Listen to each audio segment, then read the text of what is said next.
समस्त को प्रभु जीशुख्रीष्टर नाम धन्यवाद।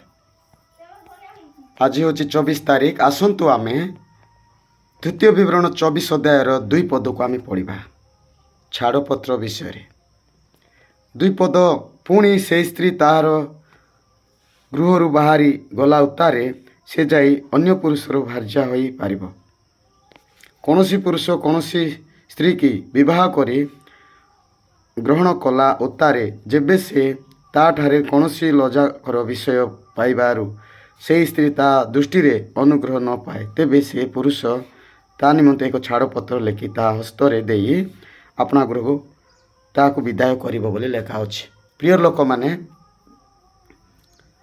पुरातन नियम अनुसार अनेक पुरुष माने टिके भूल हेले से माने संदेह करी छाड़पत्र करी छाड़ी दउथिले।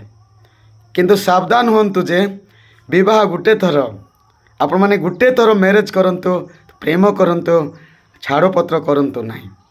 पुरातन नियम रे से माने स्त्री मानकर अनेक संदेह करी आउ टिके निके भूल धरी से मान को संपूर्ण तांको घरे नहीं छाड़ी दे आसुथिले। या केते अपराधर विषय थिला।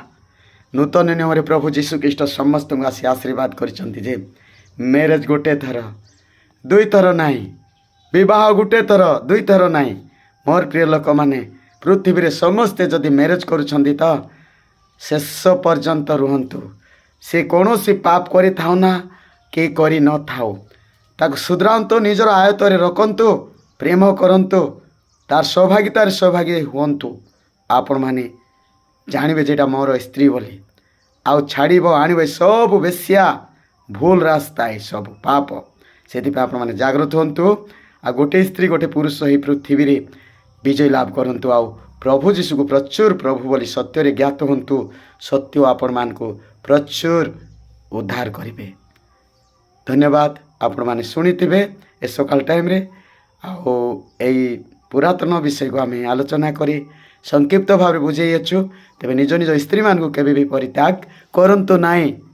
धन्यवाद। प्रभु आशीर्वाद करंतु। आमेन।